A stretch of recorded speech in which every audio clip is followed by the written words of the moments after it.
12 lakhs per month, per year. Okay.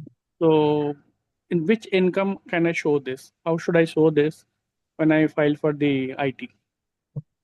Sir हम जो calculations करेंगे उसमें आपका डाउट क्लियर हो जाएगा, नहीं होता है तो हम एंड में आपका एक क्वेश्चन ले लेंगे। Okay. Yeah. Okay. Okay, thank you.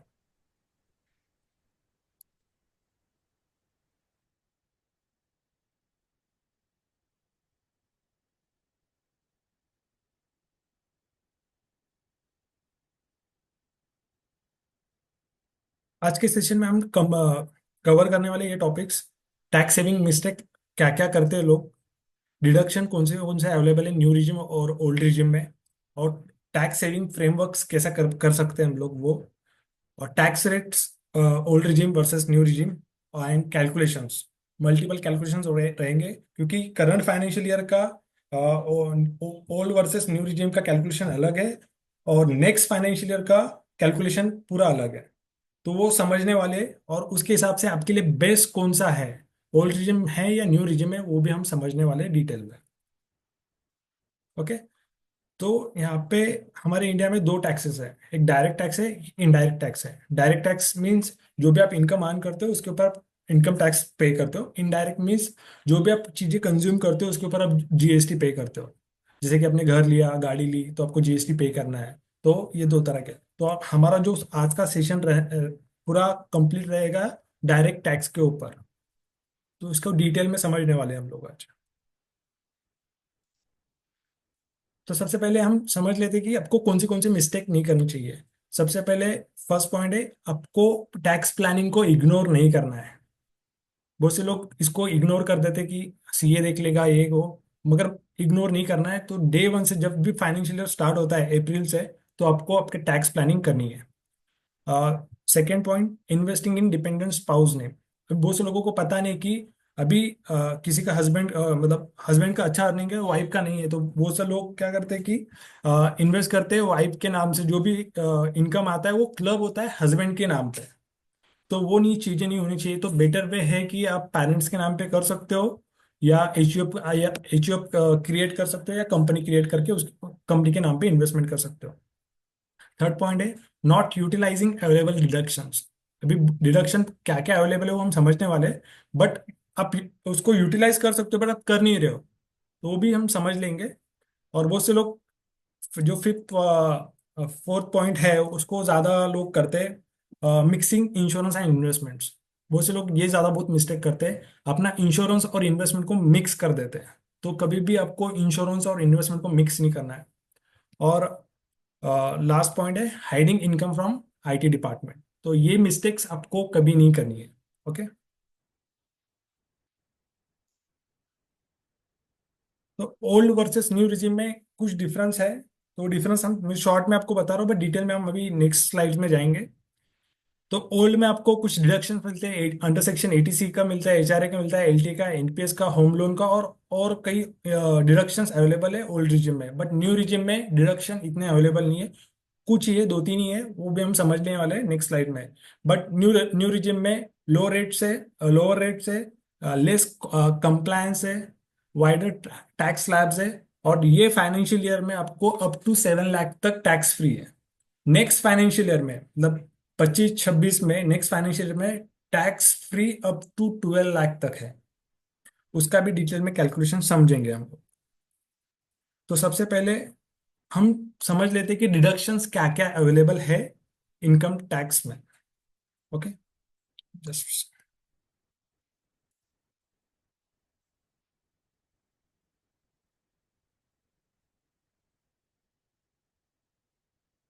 Are you able to see my screen? Just type in a chat box. Yes, yes. Okay, thank you. तो ये डिडक्शंस अवेलेबल है ओल्ड रिजिम में, और कुछ न्यू रिजिम में भी है। तो मैं अब जब न्यू रिजिम का आएगा तो मैं एक्सप्लेन कर दूंगा आपको, बट ये ओल्ड रिजिम में 100% आप इसका डिडक्शन ले सकते हैं। सबसे पहले आता है अंडर सेक्शन एटीसी। एटीसी में इतने सारे डिडक्शंस है। आप पीपीएफ में इन्वेस्ट करते हो तो आप एटीसी में कवर कर सकते हो। ईपीएफ का आप कर सकते हो, एम्प्लॉय का कंट्रीब्यूशन पीएफ का, तो वो आपको एटीसी में मिल जाएगा। वीपीएफ, वॉलेंट्री प्रोविडेंट फंड में आप कंट्रीब्यूशन करते हो तो उसका भी एटीसी में आपको कवर मिलेगा। नेशनल सेविंग सर्टिफिकेट, उसका भी आपको एटीसी में डिडक्शन मिलेगा। लाइफ इंश्योरेंस प्रीमियम आप पेमेंट कर रहे हो तो उसका भी अंडर सेक्शन एटीसी में आपको डिडक्शन मिलेगा। चिल्ड्रन ट्यूशन फीस आप पे कर रहे हो, बच्चों का ट्यूशन या कॉलेज फीस, तो उसका भी आपको डिडक्शन अंडर सेक्शन एटीसी में मिलेगा। Principal repayment of home loan, वो उसका भी आपको एटीसी में मिलेगा। सुकन्या समृद्धि अकाउंट, अब अपने अपने डॉटर के नाम पे इन्वेस्टमेंट किया होगा सुकन्या समृद्धि स्कीम में, तो उसका भी डिडक्शन आपको एटीसी में मिलता है।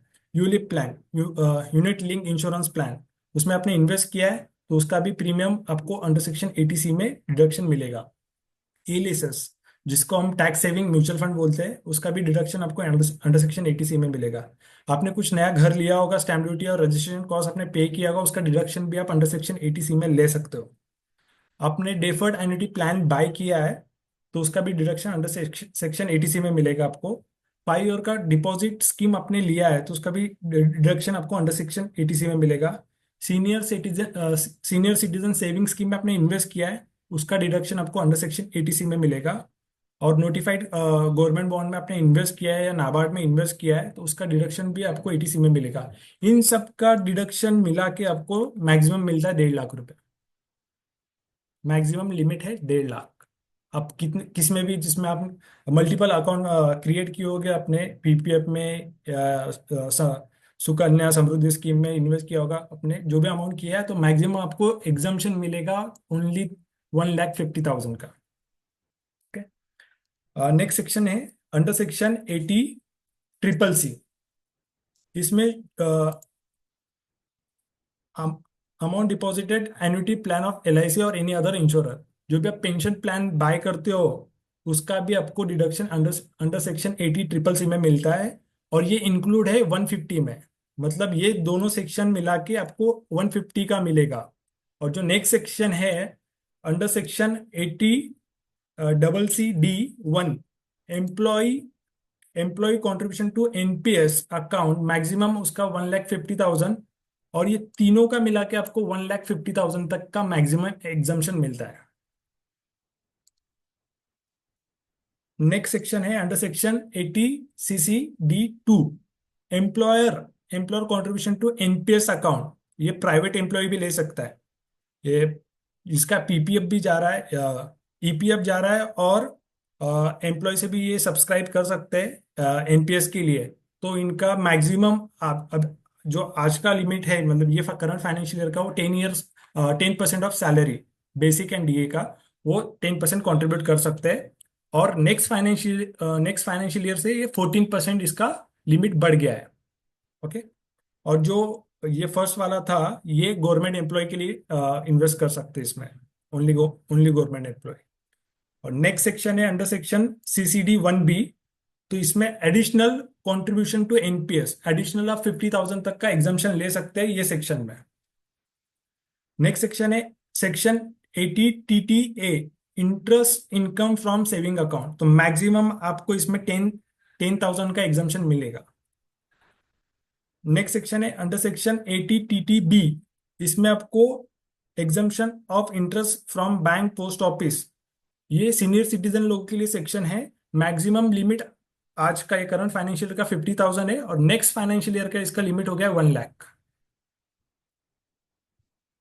सेक्शन 10 है, 10 में आपको एचआरए एग्जाम्पशन मिलेगा। एचआरए एग्जाम्स का अलग कैलकुलेशंस होता है, वो भी मैं आपको समझा दूंगा, हम जब वर्किंग करेंगे तब कैलकुलेशंस करेंगे तब। सेक्शन 80GG, इसमें आपको, आप रेंट पे कर रहे हो बट आपको एचआरए नहीं मिल रहा है आपके एम्प्लॉयर की तरफ से, तब आप मैक्सिमम अप टू 60,000 तक का क्लेम का एग्जाम्पशन ले सकते हैं ये सेक्शन में। Section 80E, interest on education loan, तो इसमें कोई लिमिट नहीं, जितना भी आप इंटरेस्ट पे कर रहे हो अंडर सेक्शन 80 में आप क्लेम एग्जाम्पशन ले सकते हो। Section 24, home loan interest, maximum limit है 2 लाख का, 2 लाख तक आप एग्जाम्पशन ले सकते हैं। नेक्स्ट सेक्शन है 80EE, आपने आपका आपका फर्स्ट होम आपने लिया होगा और फर्स्ट ओनर हो गया आप 2016 या 2017 के बीच में आपने घर लिया होगा, तो एडिशनल आपको 50,000 का डिडक्शन मिलता है। सेक्शन 80EE, आप आपने सिंगल हाउस लिया है, उसका वैल्यू लेस देन 45 लाख है, तो आपका 1,50,000 का एग्जाम्शन मिलता है, बट इसका लोन होना चाहिए बिफोर 22। नेक्स्ट सेक्शन है अंडर सेक्शन 80D। 80D में आप खुद का मेडिकल इंश्योरेंस लेते हो, हेल्थ इंश्योरेंस लेते हो, आप आपके वाइफ और बच्चों का, तो मैक्सिमम आपको 25,000 का एग्जाम्शन मिलेगा अंडर सेक्शन 80D। आप आपके फैमिली का प्लस आपके पेरेंट का लेते हो तो आपको मैक्सिमम 50,000 का डिडक्शन मिलेगा। अगर आप फैमिली का लेते हो और सीनियर सिटीजन है आपके पेरेंट्स, तो मैक्सिमम आप 75,000 तक का डिडक्शन ले सकते हो, 25 + 50। आप सेल्फ प्लस पेरेंट का लेते हो तो मैक्सिमम आप 1 लाख का ले सकते हैं यहाँ पे, मतलब दोनों, आप खुद सीनियर सिटीजन है और आपके पेरेंट भी सीनियर सिटीजन है, तो वो केस में आप 1 लाख तक एग्जाम्शन ले सकते हैं। नेक्स्ट सेक्शन है under section 80DD, medical treatment. Handicap person है और डिसेबिलिटी का सर्टिफिकेट है उनके पास, और उनका डिसेबिलिटी 40 to 80% का है, तो मैक्सिमम वो 75,000 तक एग्जाम्शन ले सकते हैं, और डिसेबिलिटी मोर देन 80% है तो 1,25,000 तक ले सकते हैं। और section 80U, self suffering from disability, तो मैक्सिमम 1,25,000 तक है। दोनों का मिला के आप एक ही ले सकते हो, दोनों क्लेम नहीं कर सकते at a time.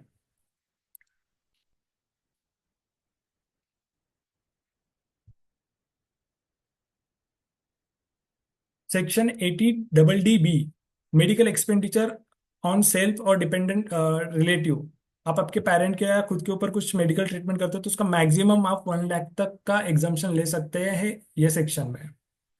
Section 80G income tax, मतलब डोनेशन आप करते हो कोई रिलीफ फंड को या कोई ऑर्गेनाइजेशन को, तो उसका जो डिडक्शन मिलेगा आपको 50 to 100% तक मिलता है। कोई कोई ऑर्गेनाइजेशन का, गवर्नमेंट ऑर्गेनाइजेशन में करते हो तो 100% आपको डिडक्शन मिलेगा।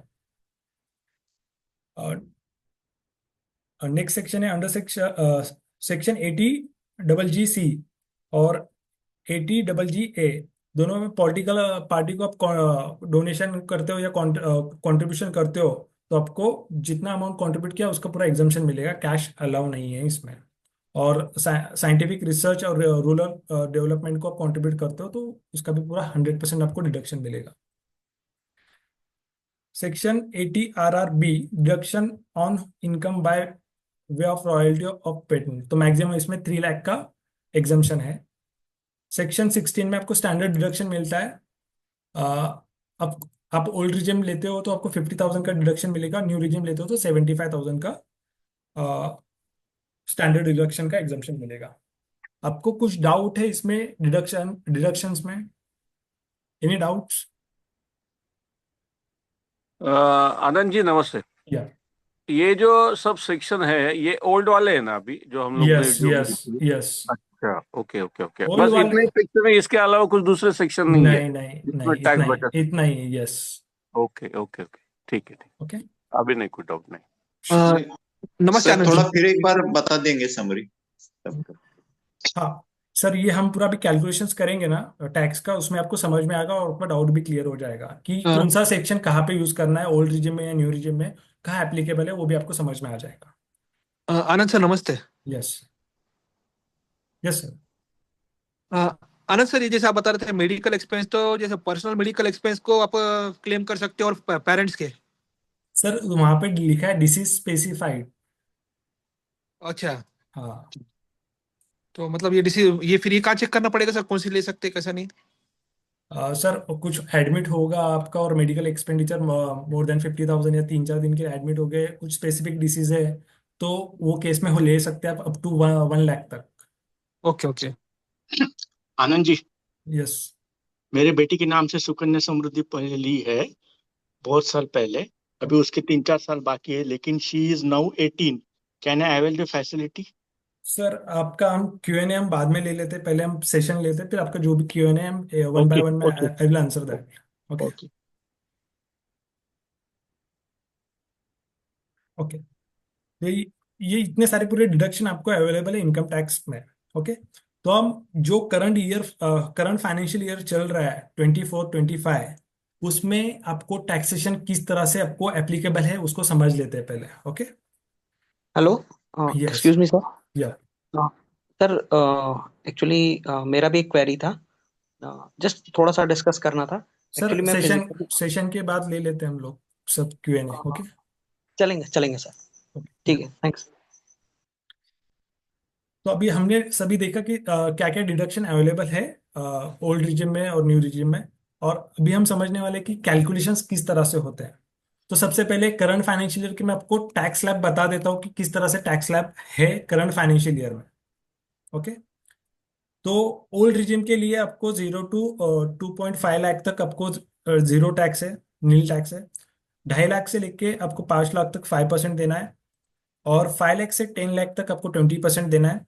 और मोर देन 10 लाख का आपका इनकम है तो आपको 30% टैक्स स्लैब में आ जाते हैं। उसके हिसाब से आपका टैक्स लायबिलिटी कैलकुलेट होगा। ओके। ये करंट फाइनेंशियल ईयर का है। और न्यू रिजिम के लिए ये टैक्स स्लैब है।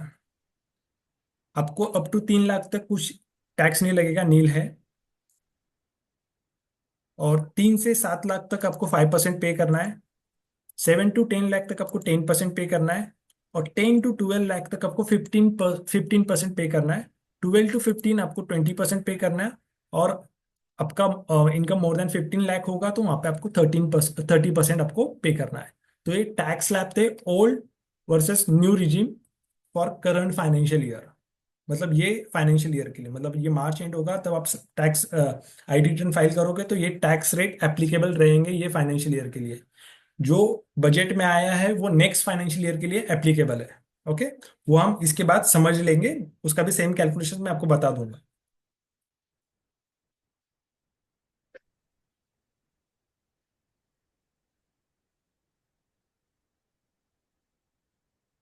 व्हाट अबाउट 87 है सर? हाँ, मैं बता रहा हूँ, जस्ट अ सेकेंड।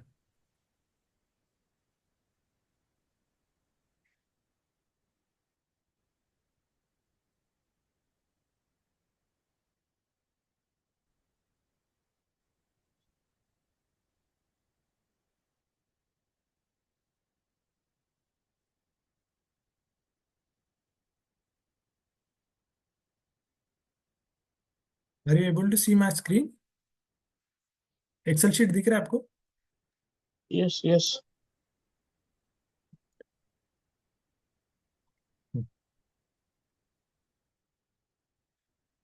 हाँ। तो ये करंट फाइनेंशियल ईयर का कैलकुलेशन है। फॉर एग्जाम्पल आप ओल्ड रिजिम के लिए जाते हो और आपका टोटल एनुअल इनकम 12 लाख रुपया है। तो उसमें का 50% आपका बेसिक सैलरी अज्यूम करते हैं। 50% आपका बेसिक सैलरी है। और एनुअल सीटीसी आपका 12 लाख का है। और ईपीएफ जो एम्प्लॉयर कॉन्ट्रीब्यूट, अभी क्या मोस्ट ऑफ कंपनी है ना आपकी सिटी से ही एम्प्लॉयर का कॉन्ट्रीब्यूशन कंट्रीब्यूट करती है। तो वहां पे आपका जो भी एम्प्लॉयर का कॉन्ट्रीब्यूशन है वो पूरा एग्जेम्प्ट होगा 12%। ओके। एम्प्लॉयर कॉन्ट्रीब्यूशन, एम्प्लॉय नहीं, एम्प्लॉय का 80C में आपको डिडक्शन मिलता है। तो आपका नेट ग्रॉस सैलरी हो जाएगा 11,28,000। ओके। फिर वहां पे आपको एग्जाम्पशन मिलता है अंडर सेक्शन 10 में। यहाँ पे आप एचआरए क्लेम कर सकते हो। अभी एचआरए का कैलकुलेशन किस तरह से होता है वो भी समझ लेते हैं। अभी फॉर एग्जांपल कोई 20,000 का रेंट पे कर रहा है और उसको एचआरए मिल रहा है अराउंड 30,000। 20,000 रेंट पे कर रहा है मंथली और उसको 30,000 एचआरए मिल रहा है कंपनी से। ओके। तो इस तरह से उसका कैलकुलेशन होता है HRA calculation, actual rent paid minus 10% of basic salary. तो यहाँ पे बेसिक सैलरी 6 लाख कंसिडर किया है हमने। तो यहाँ पे उसका टोटल कैलकुलेशन निकल के आता है। सॉरी। हाँ। 1,80,000 actual HRA is received 3 lakh, मतलब 30,000 महीने का मिल रहा है, मतलब सालाना हो गया 3,60,000 रुपया। और 50% of basic salary. Basic salary कितना है? 6 लाख, उसका 50%। तो 3 लाख हो गया। तो टोटल एग्जाम्पशन उनको मिलेगा जो list of following, list of कौन सा है? 180, जो सबसे कम है तीनों में से वो उनको एचआरए एग्जाम्पशन मिलेगा।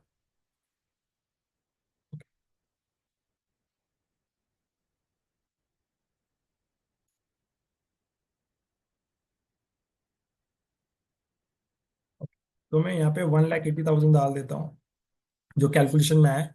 और child education allowance up to 2 kid तक आप 100 पर किड पर मंथ आप क्लेम कर सकते हो, तो यहाँ पर 2400 आ गया। Children hostel allowance up to 2 kid आप 300 पर किड आप ले सकते हो, उसका 7200 आ गया। LTA twice in a 4 year आप क्लेम कर सकते हो मैक्सिमम 50,000 तक, तो यहाँ पे 50,000 आ गया। और reimbursement meal coupon, internet, mobile bill, car lease, ये भी जो भी आपको रीइंबर्समेंट मिलता है मैक्सिमम आप 50,000 तक का क्लेम कर सकते हो। तो टोटल में सब माइनस करने के बाद नेट सैलरी आता है 8,38,400। ओके, अभी यहाँ पे जो मैंने डिडक्शन बताया था आपको, आप वन बाय वन ले सकते हो। सबसे पहले आपको डिडक्शन मिलता है 50,000 का स्टैंडर्ड डिडक्शन। 50,000 हमने यहाँ पे ले लिया। होम लोन, किसी का होम लोन चल रहा है तो होम लोन का 2 लाख मैक्सिमम लिमिट मिलता है, तो जो भी है मैंने फुल्ली लिमिट लिया है वहाँ पे 2 लाख। किसी का 150 तो 150 भी ले सकते हैं। ओके, और under section 80C investment up to 1.5 lakh, तो यहाँ पे home loan principal, stamp duty, ELSS, ULIP, life insurance premiums, Sukanya Samriddhi scheme सब मिला के 1.5 लाख का आपको एग्जाम्पशन मिलता है, वो भी हमने यहाँ पे पुट कर दिया। यहाँ पे एडिशनल आप एनपीएस पे कंट्रीब्यूट कर रहे हो 50,000 रुपया, तो वहाँ पे आपको 50,000 का एग्जाम्पशन मिलेगा। एनपीएस में आप एम्प्लॉयर थ्रू कंट्रीब्यूट कर रहे हो, तो वहां पे आपको जो बेसिक सैलरी है आपका, उसका 10% आप मैक्सिमम कंट्रीब्यूट कर सकते हो एनपीएस में। तो यहाँ पे 6 लाख जो सैलरी था बेसिक, वहां उसका 10% यहाँ पे लिया है। उसके बाद हेल्थ इंश्योरेंस प्रीमियम आप मतलब फैमिली फ्लोटर प्लान है आपके पास, तो उसका मैक्सिमम आप 25,000 तक का क्लेम ले सकते हैं। उसके बाद इंटरेस्ट ऑन एजुकेशन लोन कुछ नहीं है तो नहीं लिया है वहाँ पे। ओके, आपको बैंक अकाउंट से कुछ इंटरेस्ट मिल रहा है तो वहां पे आपको मैक्सिमम लिमिट एग्जाम्पशन है 10,000 का, और सीनियर सिटीजन के लिए 50,000 का है ये फाइनेंशियल ईयर का। नेक्स्ट फाइनेंशियल ईयर के लिए सीनियर सिटीजन को 1 लाख तक का एग्जाम्पशन है बैंक इंटरेस्ट पे। ओके, तो यहाँ पे जो टैक्सेबल इनकम आ रहा है वो आ रहा है 3,43,000, और जो ओल्ड टैक्स फाइल कर रहे हैं तो टैक्सेबल इनकम है बिलो 5 लाख है, तो आपको फुल्ली एग्जाम्पशन मिलेगा। जो भी आपका टैक्स कटा है तो वो आपको उसका रिबेट मिल जाएगा अंडर सेक्शन 80C के अंडर, 87 के अंडर। ओके, तो यहाँ पे कोई टैक्स लाइबिलिटी नहीं आएगी, क्योंकि यहाँ पे जो आपका इनकम है वो बिलो 5 लाख है। यहाँ पे मेंशन भी किया है tax rebate up to 5 lakh, so tax become 0, तो आपको कोई टैक्स नहीं लगेगा। ओके, अभी फॉर एग्जांपल मैं यही एग्जांपल को मैं ओल्ड टैक्स रिजिम में 20 लाख कर देता हूँ।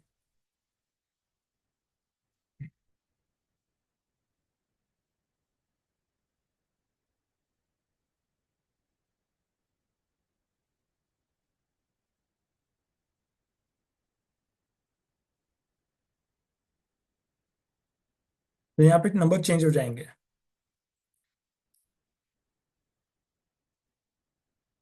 तो यहाँ पे टैक्स लाइबिलिटी आ गया, टैक्सेबल इनकम आ गया 10,55,000। फिर हमको टैक्स लाइबिलिटी कैलकुलेट करना होगा। ओके, टैक्स लाइबिलिटी भी कैलकुलेट कर लेता हूँ फटाफट।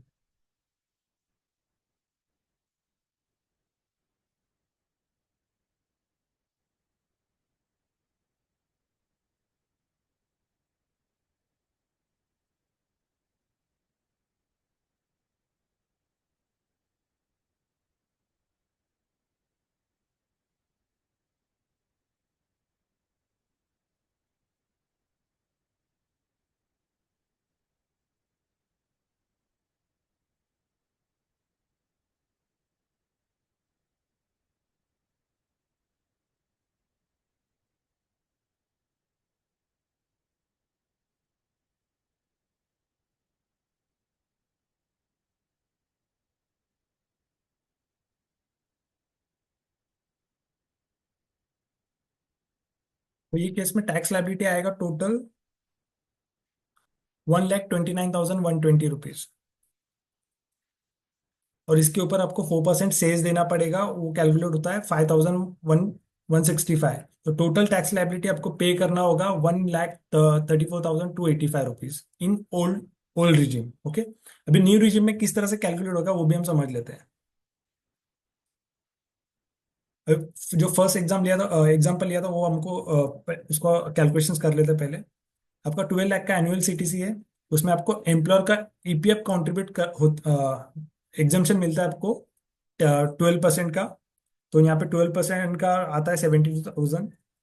उसको हम माइनस करने के बाद आता है ग्रॉस सैलरी 11,28,000।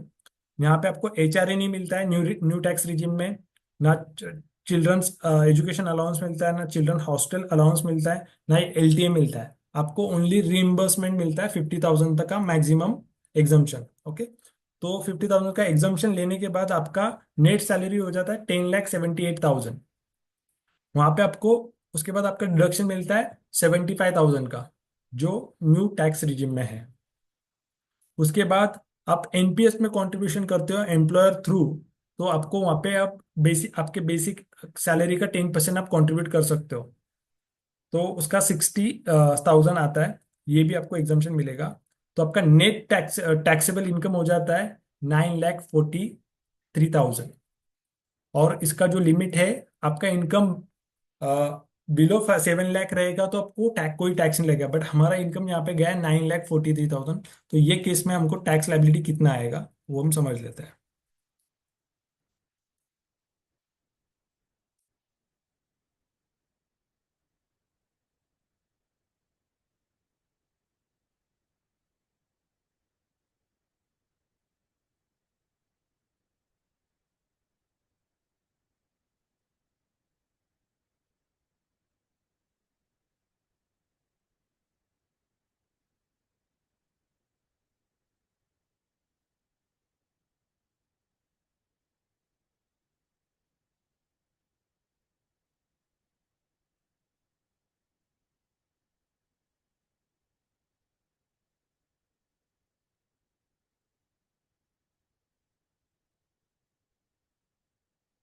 तो ये केस में न्यू न्यू न्यू रीजन में आपको टैक्स लाइबिलिटी आएगा आपका 44,300, और उस पे एजुकेशन से सेज ऐड होगा 4%, तो 46,072।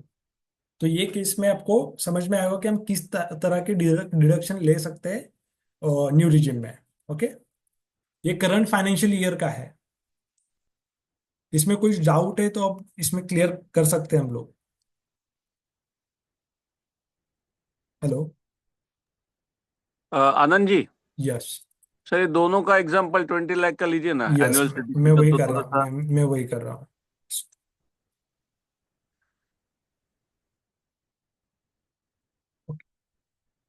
तो यहाँ पे 20 लाख का सीटीसी आ गया।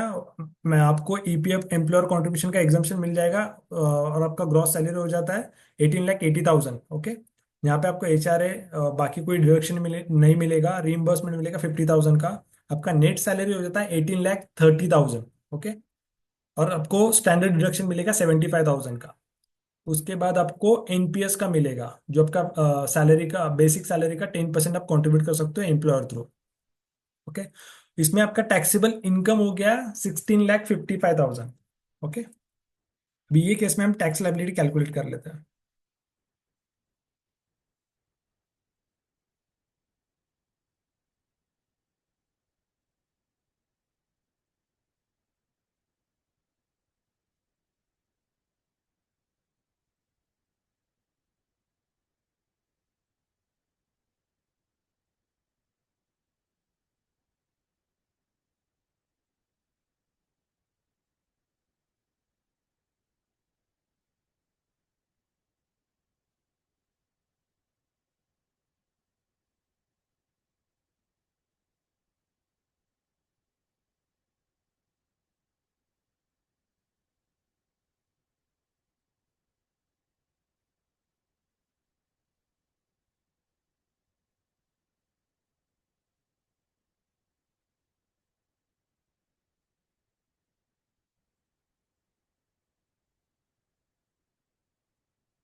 तो करंट फाइनेंशियल में आपका टोटल टैक्स लाइबिलिटी आ जाएगा 1,86,500। उसके ऊपर सेज हम 4% ऐड करते हैं तो टोटल आपका टैक्स पेबल हो जाएगा 1,93,960।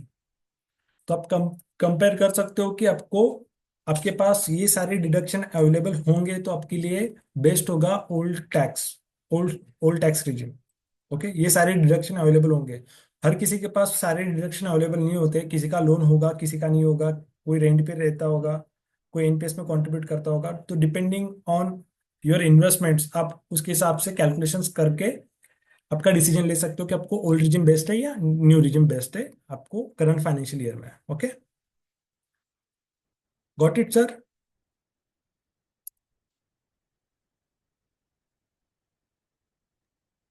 Got it, got it. Okay, sir इसका मतलब नया जो सिस्टम निकला है उसमें आपका टैक्स ज्यादा जाने वाला है, बारीक चिरीक जो बकेट था वो सब निकाल दिया है। हाँ हाँ, ये करंट फाइनेंशियल ईयर का। अभी नेक्स्ट फाइनेंशियल ईयर का जो अभी बजट में अमेंडमेंट हुआ है तो वो हाँ, नेक्स्ट फाइनेंशियल ईयर का है, तो उसका भी हम कैलकुलेशन इसी प्रकार से हम देखने वाले हैं। ठीक है सर। ओके,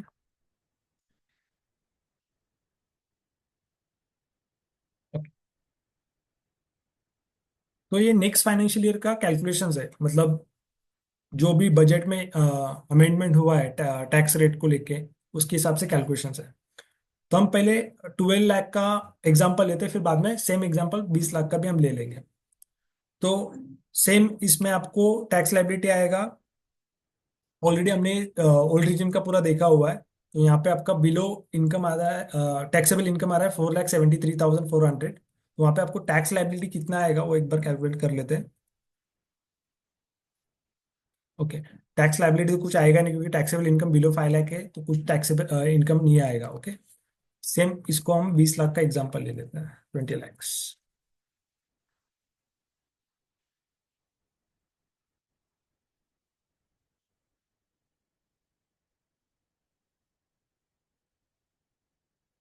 हम 20 लाख का एग्जाम्पल लेते हैं और सभी डिडक्शन हम माइनस करते हैं, तब आपका टैक्सेबल इनकम हो जाता है 11,85,400। ओके, ये केस में आपका टैक्स लायबिलिटी आएगा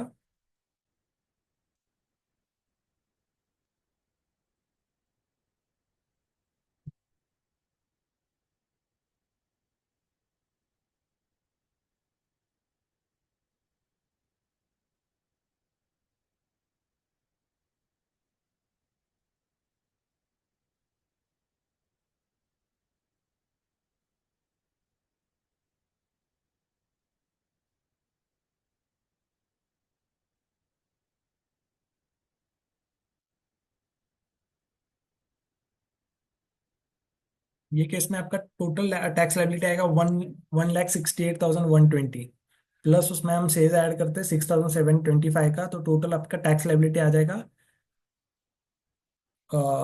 1,74,845 का। ओके, अभी जो न्यू टैक्स रिजिम में अपडेट हुआ है टैक्स स्लैब, अब उसके हिसाब से आपको कितना टैक्स आएगा वो भी हम समझ लेते हैं। अभी फॉर एग्जांपल 12 लाख का आपका सीटीसी है, तो आपको ईपीएफ का कंट्रीब्यूशन एग्जाम्पशन मिल जाएगा एम्प्लॉयर का 72,000 का। और आपका ग्रॉस सैलरी हो जाता है 11,28,000 का, आपको कोई एग्जाम्पशन नहीं मिलेगा। रिम्बर्समेंट आपका 50,000 तक आप क्लेम कर सकते हो। नेट सैलरी 10,78,000 का। उसके बाद आपको स्टैंडर्ड डिडक्शन मिल जाएगा 75,000 का। और एनपीएस में आप कंट्रीब्यूट करते हो तो आपको 14% आप कंट्रीब्यूट कर सकते हो इसमें। ओके, इसको 14%।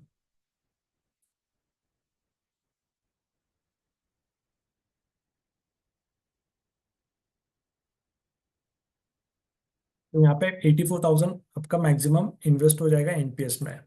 और आपका नेक्स्ट टैक्सेबल इनकम हो जाता है 9,19,000।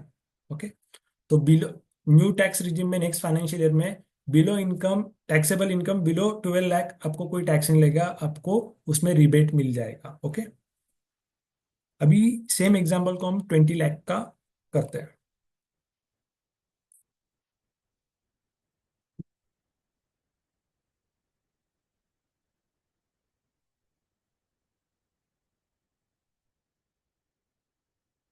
तो 20 लाख का हम सीटीसी लेते हैं तो ईपीएफ एम्प्लॉयर कॉन्ट्रीब्यूशन आपको 1,20,000 का मिल जाएगा। उसके बाद ग्रॉस सैलरी हो जाता है आपका 18,80,000। उसके बाद आपको कुछ एग्जाम्पशन नहीं मिलता है, रिम्बर्समेंट मिलता है ओनली 50,000 का। तो आपका नेट सैलरी हो जाएगा 18,30,000 का। ओके, उसके बाद आपको मिलेगा स्टैंडर्ड डिडक्शन 75,000 का।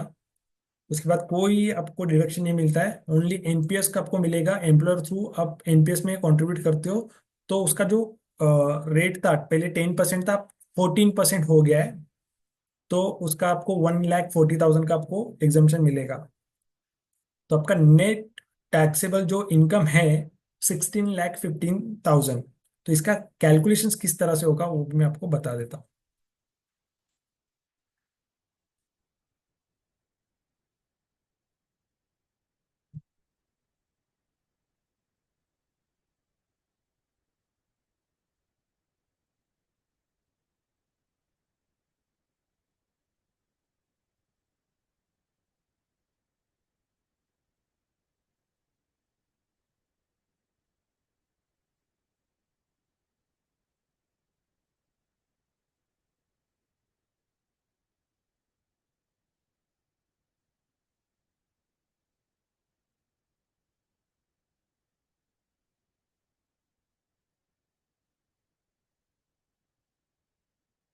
यहाँ पे टोटल टैक्स लाइबिलिटी आ जाएगा आपका 1,83,000 का। हम सेज उसमें ऐड कर देते हैं 7,320 का, तो टोटल टैक्स पेबल आपका आ जाता है 1,90,320 का।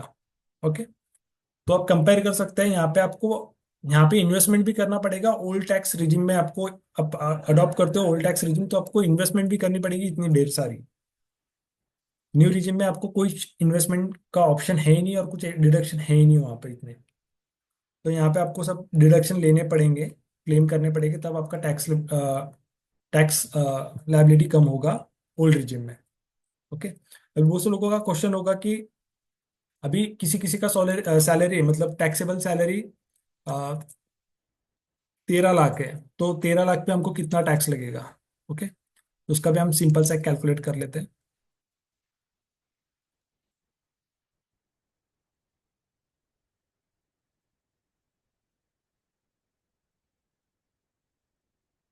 टैक्सेबल सैलरी बिलो ये जा रहा है, तो मैं थोड़ा उसको ऊपर लेना चाहता हूँ, तो 15 लाख करते हैं।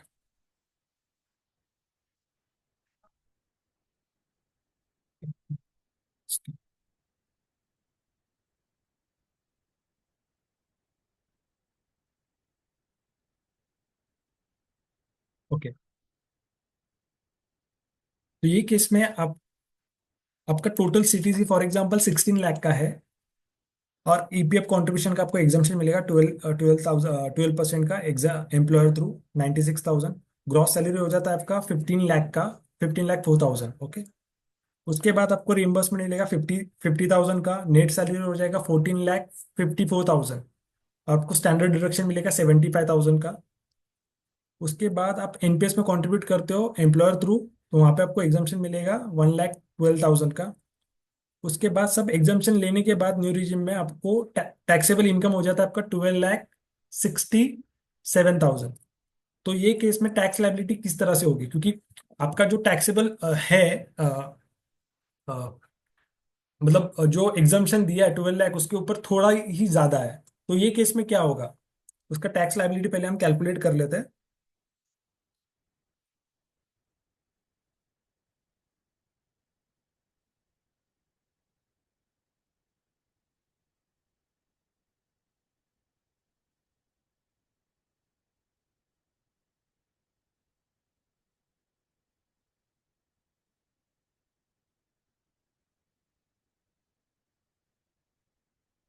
तो ये केस में आपको मतलब आपका 16 लाख का सैलरी है, तो आपको टोटल टैक्स पे करना पड़ेगा 70,500 का। ओके,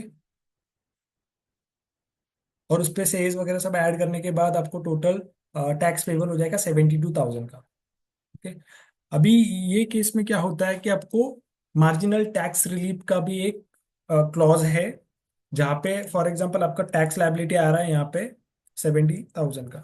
ओके, और एडिशनल इनकम कितना है आपका, जो 12 लाख के ऊपर जा रहा है वो 67,000 है, राइट।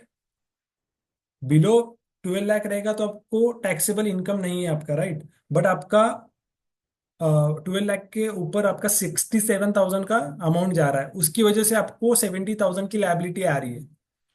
तो गवर्नमेंट क्या बोलेगी आपको, एक तो आपका जो 60,000 का अमाउंट है टैक्स आ रहा है आपको 70,000 का, और आपको 67,000 आपको एक्स्ट्रा इनकम है उसमें, 12 लाख एंड अबव। ओके, तो मार्जिनल रिलीफ आपका होता है 3,050। तो यहाँ पे क्या होगा, आपको 70,000 नहीं पे करना है, इनकम टैक्स डिपार्टमेंट आपको एज अ पेनल्टी या टैक्स पेबल आपका 67,000 ही कंसिडर करेगा। ओके, ये अमाउंट, और आपको मार्जिनल रिलीफ मिलेगा 3,050 का। सिंपल सा, मैं आपको थोड़ा इसको मैं कम करता हूँ तो आपको थोड़ा आइडिया आ जाएगा। मैं 15,50,000 कर देता हूँ।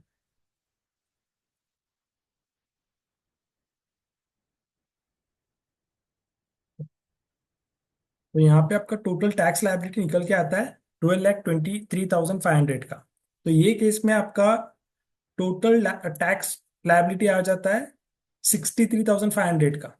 अभी मार्जिनल टैक्स के हिसाब से हम कैलकुलेट करते हैं, तो यहाँ पे आपका टैक्स आ रहा है ज्यादा, सॉरी, आपका 23,500। ओके, यहाँ पे आप टैक्स टैक्स पेबल आ रहा है आपका 63,525 रुपीज, और additional income 12 lakh and above कितना आता है आपका 23,500 का। तो मार्जिनल रिलीफ कितना बनता है 40,025 का। अभी गवर्नमेंट क्या बोलेगी, आपको टैक्स लाइबिलिटी तो आ रही है 63, और मार्जिनल रिलीफ है आपका 40,025 रुपीज। तो जो एडिशनल आपका 12 लाख एंड अबो का इनकम है 23,000 का, वो आप टैक्स पे कर दो, या एज अ पेनल्टी आपको इनकम टैक्स चार्ज कर लेगी। आपको ओवरऑल 63,000 नहीं पे करना है ये केस में। ओके, समझ में आया है एग्जाम्पल ये? तो जी इसका मतलब है कि आपको अगर 23,000 रुपये आपका सैलरी ज्यादा हुआ है, बराबर, हाँ हाँ, तो आपको बाकायदा इनकम टैक्स भरना पड़ेगा 63,000। बट नहीं, वो, नहीं हाँ, नहीं, यस यस, गॉट इट। मेरे को 63 भरना पड़ेगा। अगर मैं वो पेनल्टी के हिसाब से या फिर जो भी क्लॉज है उसके हिसाब से भरता हूँ, तो मेरे को सिर्फ 23,000 रुपये भरना यस, है। मेरा 63,000 में से 23 तो बोला 40,000 रुपये जो मेरा मार्जिनल मनी वो मेरा बच जाएगा। राइट राइट तो साल भर के लिए मेरे को सिर्फ 23,000 रुपये ही इनकम टैक्स पे करना पड़ेगा। राइट राइट, ओके, 63 भरने की जगह पे 23,000 रुपये भरना यस पड़ेगा। Yes. Okay okay okay okay, ये रिलीफ भी इनकम टैक्स डिपार्टमेंट ने दिया है। अभी ये तो बस हमने सैलरी का बात कर लिया। अभी हम समझते हैं कि ऑल इनकम, मतलब किसी का सैलरी भी आ रहा है, रेंटल इनकम भी आ रहा है, तो वो केस में किस तरह से कैलकुलेट होगा। ओके, ओनली मैं न्यू रिजिम के कैलकुलेशंस कर रहा हूँ यहाँ पे। ओल्ड रिजिम हमने कर लिया है, ओल्ड रिजिम में सब डिडक्शन वगैरह है, तो ये न्यू रिजिम का है ओनली। ओके, सर एक चीज पूछना था, ये यस ओल्ड रीजन और न्यू रीजन कब तक रहेगा अब ये? सर, हार्डली मुझे आई लगता थिंक है इंडस्ट्री में तो सब खत्म हो गया, सब न्यू रीजन पे आ गए सब लोग। आ गए, बट और 2-3 साल तो रहेगा मेरे हिसाब से।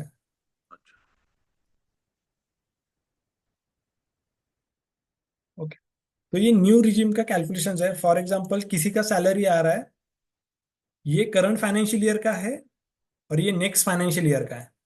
ओके, आप न्यू रिजिम अडॉप्ट करते हो ये करंट फाइनेंशियल ईयर में और नेक्स्ट ईयर में भी आप न्यू रिजिम का, तो टैक्स कैलकुलेशन का क्या इम्पैक्ट होगा वो हम समझ लेते हैं। फॉर एग्जांपल आपका इनकम फ्रॉम सैलरी से आपको 9.5 लाख रुपए आ रहा है, फॉर एग्जांपल 9,45,000 आ रहा है। हाउस प्रॉपर्टी रेंटल इनकम आपको सब डिडक्शन लेने के बाद बोल रहा हूँ मैं, टैक्सेबल इनकम। और income from house property 1 lakh. Capital capital gain, long term capital gain आपका 2 लाख आ रहा है, और शॉर्ट टर्म कैपिटल गेन कुछ नहीं है, और डेट फंड का भी कैपिटल गेन कुछ नहीं है, तो 0-0 वहाँ पे कंसिडर किया है। Income from other source, saving bank account interest आपका 30,000 है एग्जाम्पशन लेने के बाद। तो यहाँ पे आपको स्टैंडर्ड डिडक्शन मिलेगा, ये new tax regime current financial year का है, तो 75,000 का आ गया। नेक्स्ट टैक्सेबल इनकम आपका 12 लाख हो गया यहाँ पे। ओके, अभी 12 लाख हो गया यहाँ पे, बट यहाँ पे जो आपका कैपिटल गेन था वो स्पेशल इनकम टैक्स में आता है। तो वहां पे आपको जो उसके जो कैपिटल गेन का रेट है 12.5% आपको टैक्स पे करना पड़ेगा वो अमाउंट पे।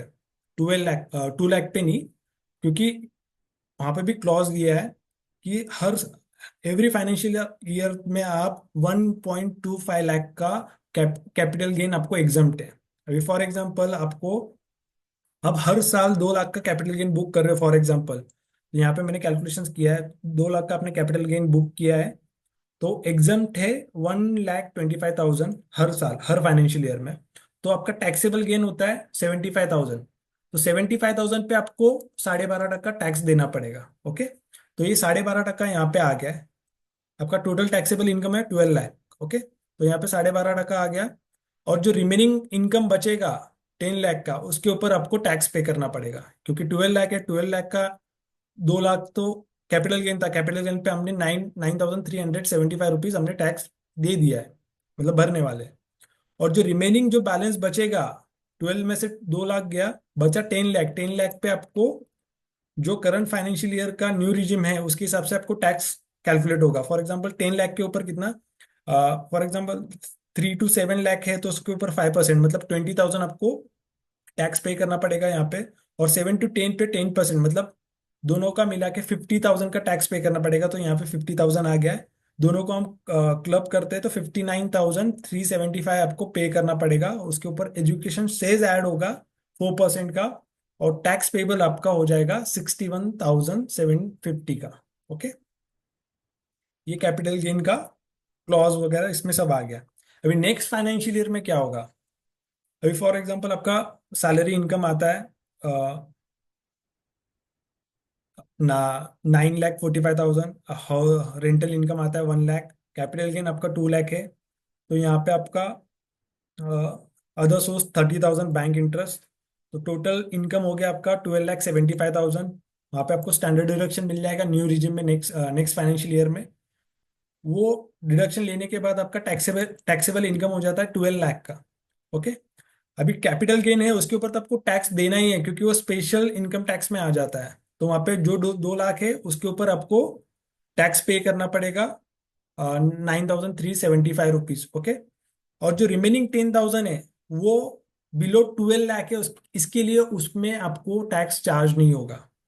तो वहां पे जीरो जीरो आ गया वहां पे। तो आपको नेक्स्ट फाइनेंशियल ईयर में ओनली 9,750 ही आपको पे करना पड़ेगा, इंक्लूडिंग एजुकेशन सेस। ओके, समझ में आया। और इसमें और एक है कि फॉर एग्जांपल आपका लॉन्ग टर्म कैपिटल गेन नहीं है, आपका डेट फंड का कैपिटल गेन है, फॉर एग्जांपल 3 लाख, 2 लाख के लिए देता हूँ, तो ये आपकी इनकम में ऐड हो जाता है। तो इसके ऊपर टोटली आपको, ये केस में आपको कुछ टैक्स देना नहीं पड़ेगा। यहाँ पे आपका फॉर एग्जांपल डेट फंड में आपको शॉर्ट टर्म या लॉन्ग टर्म गेन हो जाता है, तो वो आपकी इनकम में ऐड हो जाएगा। और वो इनका आपका इनकम अप टू 12 लाख या बिलो 12 लाख है तो उसको आपको फुल्ली एग्जम्पशन मिलेगा, कोई टैक्स नहीं लगेगा आपको। ओके, और शॉर्ट टर्म आप कैपिटल गेन बुक कर रहे हो फॉर एग्जांपल इक्विटी और म्यूचुअल फंड का, तो वहां पे आपको 20% स्पेशल टैक्स रेट लगेगा ही लगेगा। ओके, तो ये न्यू रिजिम का करंट और नेक्स्ट फाइनेंशियल ईयर का कैलकुलेशन था। अभी समझ लेते हैं शॉर्ट में, ये बिजनेस एंड प्रोफेशन, जो प्रोफेशनल लोग हैं उनके लिए टैक्सेशन किस तरह से वर्कआउट होता है। सिंपल प्रिजम्पटिव टैक्सेशन का स्कीम गवर्नमेंट ने लाया है बहुत सालों पहले। कोई भी फ्रीलांसिंग और प्रोफेशनल बंदा है, उसका रेवेन्यू अप टू 75 लाख तक है, अप टू 75 लाख तक है, तो वो 50% उनका इनकम डिक्लेयर कर सकते हैं डायरेक्टली। फॉर एग्जांपल मंथली कोई अर्न कर रहा है 2 लाख, तो ईयरली इनकम हो गया 24 लैक्स। तो स्ट्रेट अवे वो 50% उनका एक्सपेंस बता सकते हैं और 50% उनका इनकम ट्रीट कर सकते हैं, सिंपल। और जो भी उनका नेट टैक्सेबल इनकम होगा वो ओनली 50% ही होगा। ओके, और इसमें भी प्रोफेशनल और फ्रीलांसिंग में कौन कौन आ जाता है, आर्किटेक्ट आ जाता है, लीगल एडवोकेट आ जाता है, अकाउंटेंट अकाउंटेंट आ जाता है, इंटीरियर डेकोरेटर आता है, engineer, technical consultancy, company secretary, information technology, ये सब उसमें आ जाते हैं। ओके, और जो बिजनेसमैन है जिनका छोटा बिजनेस है अप टू 3 CR तक, जिनका बिजनेस का रेवेन्यू 3 CR तक जाता है, उनके लिए गवर्नमेंट बोलती है कि आपका जो रेवेन्यू है, टर्नओवर आपका अप टू 3 CR तक है, तो आपको ओनली 6% टैक्स पे करना है अंडर सेक्शन 44 AD में, ये प्रिजेंटिव टैक्सेशन स्कीम में। फॉर एग्जांपल यहाँ पे किसी का 20 लाख का मंथली रेवेन्यू है, बिजनेस रेवेन्यू, तो सालाना हो गया 2 करोड़ 40 लाख। तो 2 करोड़ 40 लाख पे उनका वो इनकम डिक्लेयर करेंगे 6%, तो वहां पे उनका टोटल इनकम डिक्लेयर हो जाएगा 6, मतलब 2 करोड़ 40 लाख का 14,40,000, तो 1440 लाख पे उनको टैक्स पे करना पड़ेगा, 14,40,000 पे। Okay okay okay, this is from my side. आपका कुछ क्वेश्चन होगा तो आप